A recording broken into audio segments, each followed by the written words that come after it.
I wish to thank the Prime Minister of the Lao People's Democratic Republic for the statement just made.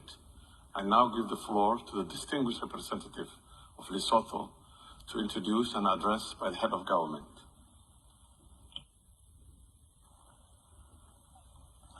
Mr. President, I have the distinct honor to present the pre-recorded statement of the Right Honourable the Prime Minister, Dr. Moeketsi Majoro, of the Kingdom of Lesotho. This is made an address to this Assembly on this auspicious occasion. I thank you. President of the General Assembly, Mr. Secretary General, Excellencies, ladies and gentlemen. Mr. President, at the outset, Lesotho wishes to extend its appreciation to you for organizing this important high-level virtual meeting to commemorate the 75th anniversary of the United Nations. The UN adoption of the 17 Sustainable Development Goals, which are to be achieved by 2030, is a trajectory to the future we want. This celebration comes at an opportune time, labeled the Decade of Action by the Secretary General.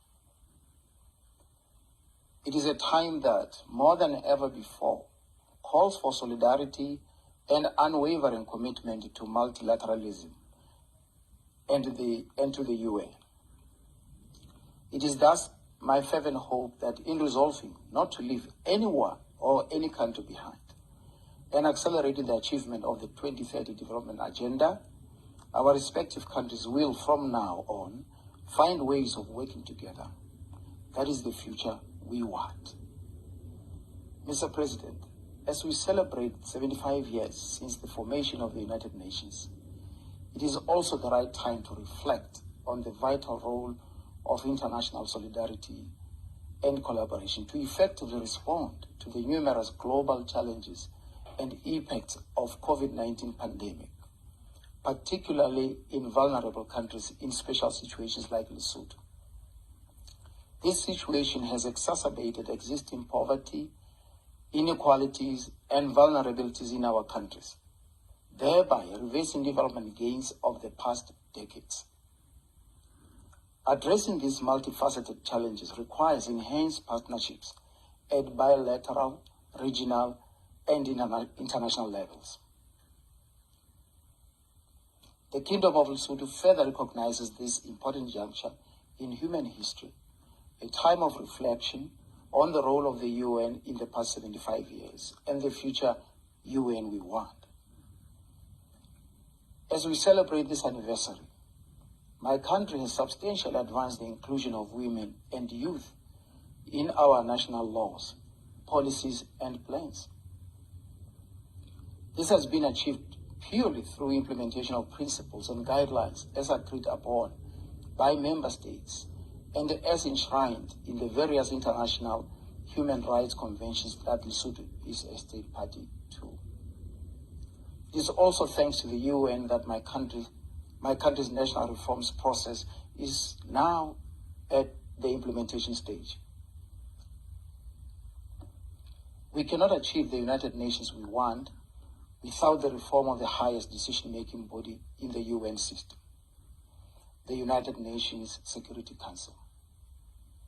Taking into account principles, objectives, and ideals of the United Nations Charter for a fairer world based on universalism, equity, and regional balance, Lesotho firmly believes in the enlargement of the Security Council in both the permanent and non-permanent categories.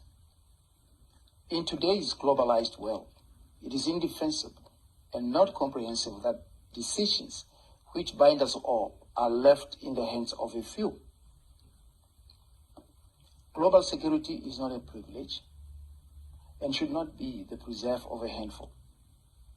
The reform of the Security Council should take into account the aspirations of Africa as stipulated at the Ezulwini Consensus, which has not only received overwhelming support from member states but is without any express objection.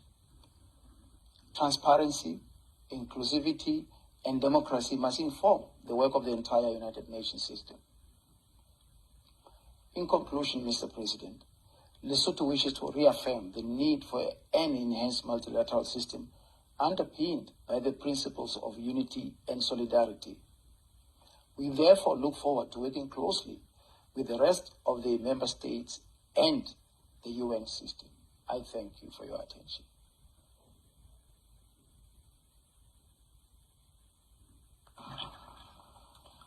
I wish to thank Prime Minister of the Kingdom of Lesotho for the statement just made. I now give the floor to the